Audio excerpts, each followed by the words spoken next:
Hello friends, today I'm doing the second video on childhood trauma. When I last week put forward a video on childhood trauma, many of my friends wrote back to me by saying that how do we manage the impact of childhood trauma? How do we heal the childhood trauma? So I thought of doing a quick video on that. In the last video, we saw that every one of us would experience childhood trauma either through wounds of commission, which are primarily because of adverse childhood events. And we had seen that adverse childhood events are very common. 20% of the population faces four or more adverse childhood events by the time they're age of 6. And these childhood events, if you have more than four adverse childhood events, there is a big correlationship between anxiety, depression, and various health hazards that you will experience primarily because of them. However, we also discussed in the aspect of wounds of omission, which are basically because of not getting validation on our thoughts, feelings, and behaviors while in our growing up stage. And these wounds of omission also are responsible for causing childhood trauma. And these wounds of omission may be caused because of physical wounding, that is, not being hugged or kissed or loved enough, emotional wounding, which is because of not being praised or appreciated enough, wounds of spiritual wounding, which is you don't live up to your own potential, which is what we've been told to as kids, social wounding, cultural wounding, religious wounding, or even toxic shame. Now, multiple of these wounds are something that we all will experience primarily because all of us have got needs, and in our growing up stages, somehow or the other, these needs would be unmet, resulting in creating these wounds and thereby resulting in childhood trauma. So, having said that, childhood trauma impacts our behaviors, our physical and mental health. And though this impact may not be seen in certain early stages in life, later on, when illnesses and when physical health strikes, it opens the reason why we've got this physical health problems or these mental health problems, or we've got certain behavioral issues like alcoholism, drug abuse, our ability to lethargy or smoking. All these habits also we probably pick up primarily because the source emerges somewhere as a coping mechanism to childhood trauma. So when you realize that you are facing some behavioral problems, health or mental health issues or physical health issues, it's a good thing to look back and see whether there is some role that childhood trauma is playing in your inability to resolve these issues. So we had looked at why this happens, because any experience that we go through gets stored into our subconscious mind. And we had talked about the theory of the mind by John Kapas, where he talks about that our subconscious mind stores everything that happens to us. So we may evoke certain of those memories quickly, but broadly our experiences are stored between two categories, what is known as the positive files and the negative files. And in general, these negative files deal with pain, unknown negative emotions, and this trauma is stored into our subconscious mind. And many a times in the future life events, these files get opened, are stimulated, are replayed, and they may cause certain trouble. Many a time, very consciously, we may not stumble upon these files, but subconsciously, these files keep playing its role in impacting our health, physical and mental, and thereby creating problems. The second aspect that we need to, I'm going back again explaining here, that any experience that we go through, especially the more impactful experience like having a childhood trauma, it has the dual impact. It impacts our physical body, at the same time, it impacts our mind. The impact of the mind we just saw through the John Kapas model of the theory of the mind in creating a negative file, and these negative files result in forming what is known as your belief system. Whereas the physical impact can be understood in a manner that whatever event happens, this event, the memory is stored in as a sensory file as to what has exactly happened, plus the associated emotions along with it. At the same time, it also stores your reaction that the body is supposed to do in the future if such similar events happen. So, for example, if you see a dog, and a dog, if you have a dog bite and that is the trauma, So you see a ferocious face of the dog, the barking of the dog, all the sensory clues are stored. At the same time, your emotion of feeling scared is also stored. At the same time, the large amount of neurotransmitters that were released are chemicals that were released in the body, the heart rate that had gone up because you had to run away from the dog or you had to feel scared or pump in blood. All these involuntary trigger responses, your circulation, all this is also stored. So in the future, if you see a barking dog, the same file may get opened, the same emotions will be played, and the same neurotransmitters will be released into your body. So this memory of when a dog barks or when you hear an emotion of fear comes in, certain chemicals have to be played in, is something that is stored into your cellular memory of the body. So any childhood trauma, the the impact is stored at multiple levels in the body. So this is something that we need to understand, and if you want complete healing and you want to have complete resolution from this childhood trauma, we need to understand that we need to erase the you need to address the mental memory. At the same time, you need to also address the physical memory or the cellular memory of this trauma. So childhood trauma results in impacting your brain development, and this was also talked about in the last video. And we talked about that childhood trauma results in underdevelopment of your forebrain, which is the prefrontal cortex. It overdevelops your hindbrain, which is the reactive or the reptilian brain. At the same time, it also underactivates your midbrain, which is the seat of emotions, because certain emotions flood and they are not able to resolve them. This entire structure of the brain is going to decide your behavior, how you react, how you emote. So multiple things are a pattern that you play because of childhood trauma, and there are ways in which you can resolve this and can work towards it. Moreover, there was this very beautiful insight that I was able to gather. This is from the from the there's another aspect that I wanted to talk about, is that if you look at our physical body is not just the body that we know, but we exist. Our physical body exists into 5 layers, or we can understand the our physical presence in 5 layers, or known as the 5 sheets of existence, or in the Vedic philosophy, it is talked about the 5 koshas. So our physical body, as we know, made out of the 5 elements: space, air, water, fire, earth. All these things put together is what is known as the Annamaya Kosh, or the physical body. There is a next body which we can sense. We probably may not be able to touch it directly, but which is the energy body, or known as the Pranamaya Kosh.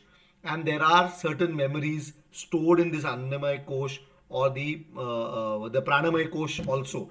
And here there are the 7 chakras, and the balancing of these chakras go haywire is something that is known, which may happen because of a childhood trauma. The next aspect is your Manamay Kosh, or the mind body, which is again that I was talking about through the Kapas model, and how memories are stored and how the brain gets modeled in a particular manner. So it impacts, any impact of childhood trauma will be seen on your mind body also, the Manamay Kosh. Moreover, there may be an impact on what is known as the Vijnanmay Kosh, or the intuitive body. This is kind of the internal circuitry. There are certain auto responses that the body has to generate. Those are impacted because of a childhood trauma. So there may be memories stored in the Vijnanmay Kosh, or the intuitive body.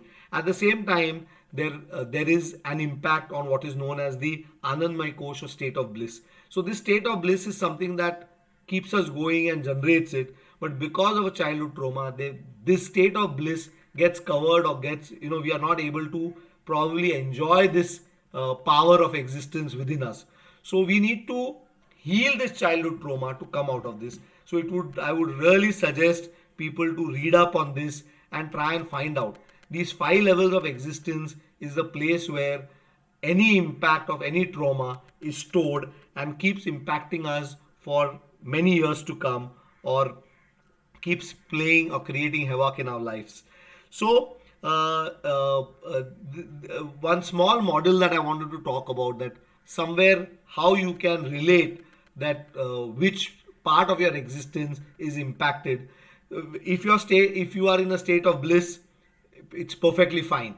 But if somewhere you feel something is missing, you're not feeling complete, you're not feeling fulfilled, you are not able to connect to your purpose, you're not able to find happiness. If these things are happening, you be sure that somewhere your state of bliss, Anandmay Kosh, that element is there within you, but it is not able to exert its power. That, along with certain environmental factors, impacts your thoughts. If your thoughts are disturbed multiple times, there are too many times multiple disturbing thoughts are coming in your way, and you realize that your Vijnanmay Kosh or your intellect body is disturbed, you will realize that there will be certain dreams, phobias, fears that individual deals with. We may call it an irrational behavior, but they exist for a period of time because of something that has happened in childhood, has gone and impacted the intellect body or the Vijnanmay Kosh, resulting in these issues. Moreover, there are, if the impact is there at the subconscious level, that means it has gone and impacted the Manomay Kosh. Your mind body has been impacted by that over a period of time. You will see that people will experience anxiety, depression, relationship issues, reactive behavior. They are, uncontrolled emotions. These are the factors that are there. You will realize that somewhere these traumas have gone and impacted the emotional mind or the Manomay Kosh in an individual. With some people, this Manomay Kosh has impacted several times. It may go and impact the energy body. So the Pranamay Kosh has got certain residual memories. The energy chakras are not free. They land up blocking the energy chakras because of these traumas in the childhood, and they may result in seeing people having depleted energy, lack of energy. Some of them may become hyperactive, hyper energy, hyper responses will be seen. Some of them may experience immobility, pain, inability to concentrate, lethargy. These are some of the symptoms that people will experience primarily because of their energy, pranamaya kosh, or the energy body being impacted due to a trauma. And many of them, when this works in a longer period of time, it will eventually go and impact your physical body. And once your physical body will be impacted, there will be multiple illnesses of diseases that we will try and talk about. And call it an heart problem that you're experiencing, or a liver problem that you're experiencing, or diabetes that you're experiencing. Somewhere it's an impact of the multiple layers of your body getting impacted, and they will really create the disease here. So we, in hypnotherapy, we try and talk about the metaphysics of diseases, that every disease you can look at the source or the reason why that particular disease has come to you, can be looked at, the impact at various levels, whether your subconscious mind is initiating it, whether it is because of energy bodies that are being disturbed, because of hyper emotions that are disturbed. So there are multiple ways through which the entire cascading effect will impact your body. So when it comes down to managing childhood trauma, there are three things that I suggest. You need to identify the link between the problems that you're facing and the childhood trauma that is there. So your ability to identify that, yeah, there are certain recurrent problems and issues that you are facing in life, and probably just taking a deep look and trying to heal a childhood trauma may probably provide you a solution to your problems. The second thing is that we need to prevent our children, all our near and dear ones who we interact with, by helping them soothe the childhood trauma or manage the childhood trauma, and thereby live a full and more meaningful and a more healthy life, a more blissful life.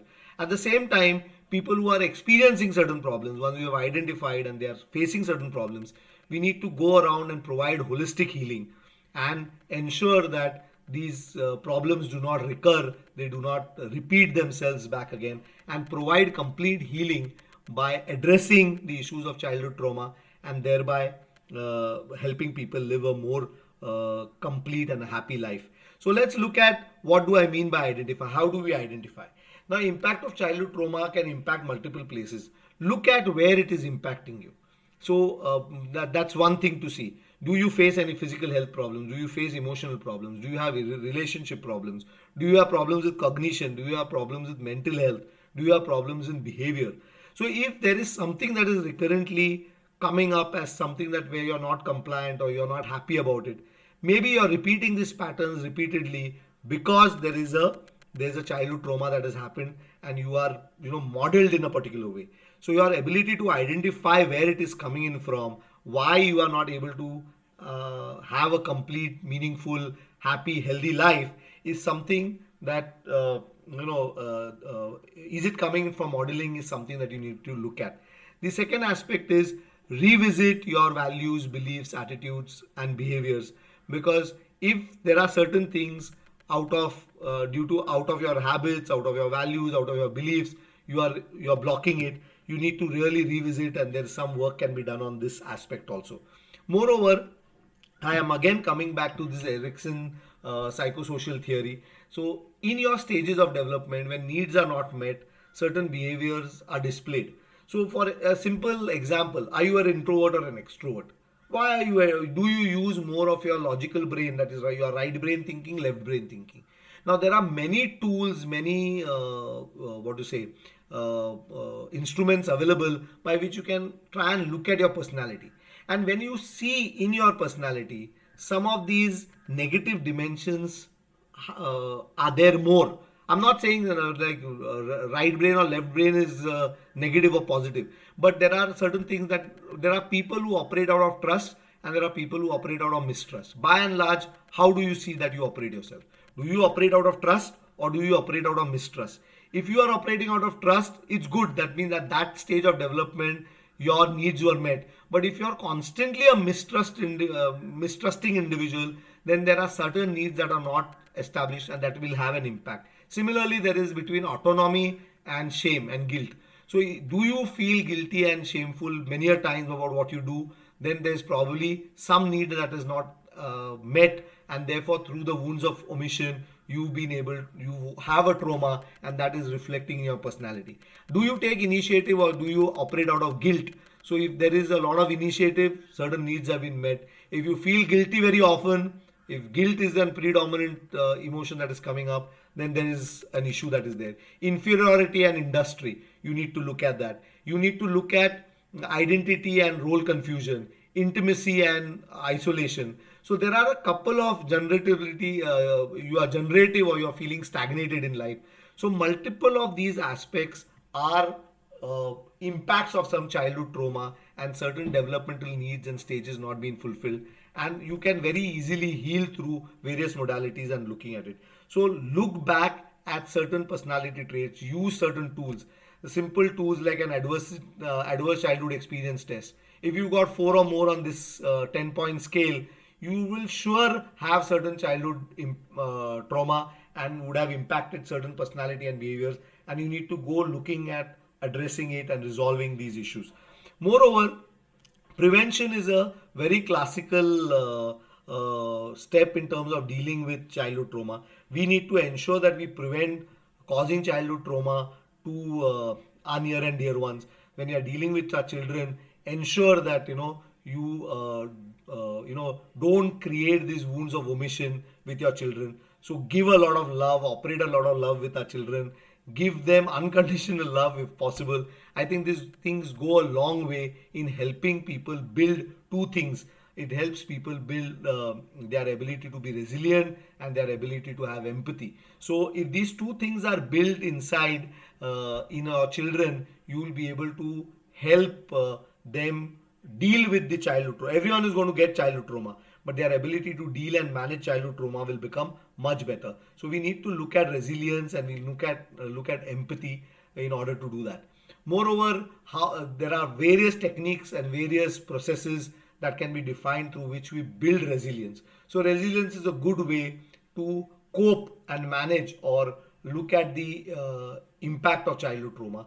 Even if you've had childhood trauma, if in the later years you build resilience, your ability to negate the negative impacts of these trauma will be much higher. Moreover, there are certain tools again available to find out how resilient you are, and then there can be certain interventions done in order to enhance your resilience here. The next aspect in terms of prevention is our ability to identify the kind of stress levels that we are going in. Stresses are of three types: the positive stress, tolerable stress, and toxic stress. Many a times we live in environments or relationships or places where we are bearing a lot of toxic stress.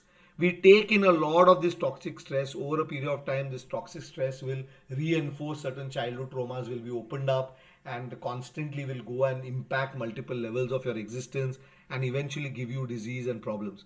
So our ability to identify toxic stressors in our life, and our ability to stay away from them, walk away from them, put an end to this toxic stress is an important aspect. So identifying stress levels in our life is an important way by which you can prevent childhood impacts of childhood trauma devastating your life. Moreover, the last part is heal. Now you're facing certain problems and you need to address it effectively. You've been trying treatment. If the physical body is giving symptoms of unhealed trouble, that you are having problems repeatedly, you're facing some health issues on a regular basis, and you've been taking medication for a long period of time, but you have these things keep recurring back again. Any chronic element that you are experiencing, you need to go and explore whether there is some childhood trauma as a cause of this, and today it's getting stimulated, resulting in these problems coming back again. So what we've seen that in order to heal, everyone generally, if I've got certain symptoms in my body, I will take in certain medications and try and relieve it. But if it is something that is chronic, then there is definitely a space to look at other modalities to heal this inner the childhood trauma and come out of it. If there you can find healing through working on your energy body. When it comes down to working on your energy body, there is reiki, there is pranic healing, there is yoga. There are multiple such modalities that are available that help you heal from the energy level and thereby take care of your body and address the stop the impact of these childhood trauma if it has locked in your pranamaya coach there. You can also find healing through working on your emotions. So there are counselors available, there are various therapies that have been enlisted that help you through heal through the counseling route. Moreover, you can heal through the thought route. This is the place where the hypnotherapists come in. Now, today we are doing a lot of work as far as hypnotherapy is concerned in terms of doing some inner child work or inner child healing, as it is called, where we go and try and understand what are the predominant thoughts, what is your internal antenna, why are you getting attracted to certain thoughts and certain thought processes that trigger certain energy changes in your body, that triggers certain emotion in your body, that triggers certain energy changes in your body, and eventually gives you disease. So our ability to go and work at the inner child issues, at resolving the inner child trauma, is something that an hypnotherapist will do through the childhood regression therapies, and there are multiple modalities that are available as a part of the hypnotherapy gamut which will help you address these issues. And moreover, there are few people who can find resolution through the spiritual healing, so through issues of meditation, prayer and bhakti, and these things also help you really create that Anandmay course remaining active and vibrant and giving you a soothing relief from the impact of any traumas that you're experiencing. So I've just tried to put this on this slide. Healing can be initiated at any level through any method, but you need to go inside and see that you are healing each level of your existence. Each course is being handled somewhere. So you need to do all these things. If the body is hurting, please go ahead and take medicines and take in relief. Do some yoga exercises, reiki, that will help you clear your pranamaya kosh. Look at counseling, behavior, talking to friends, rehab, therapy, changing, resolution, building, certain, logical processes and habits through which you can find healing. You go through hypnosis or hypnotherapy, and thereby you look at your Vijnanamaya coach or intuitive body and see the influence everywhere. And finally, yes, devotion, prayer, meditation, all these things are there to be able to take care of your Anandmay coach or the state of bliss. So this was my thoughts in terms of how do we go around managing these things. But this is an area, sooner or later, everyone who seeks long-term healing and long-term relief uh, from the traumas or certain recurrent problems in life, you need to get into this journey of healing. I'll end this particular session by saying that healing is an art. It takes time. It's not going to happen instantly as we are trying to look at it. It takes a lot of practice, because doing any of these things requires you to be committed to resolve your problem and to constantly remember that you are here to live a completely happy, healthy, and a fulfilled life. And if you are seeking that, it will require a lot of practice and time, and it takes a lot of love, because it's love is the only thing that heals, they say. So I hope that these few of these thoughts, few of these concepts have set you thinking and will help you look and address some of the childhood traumas. I would end on saying only one thing, that definitely there is a solution that is available to manage your childhood traumas, and it is possible for all of us to live a healthy, happy, and a blissful life. Thank you for watching my videos. Please subscribe to my channel, and God bless. Thank you.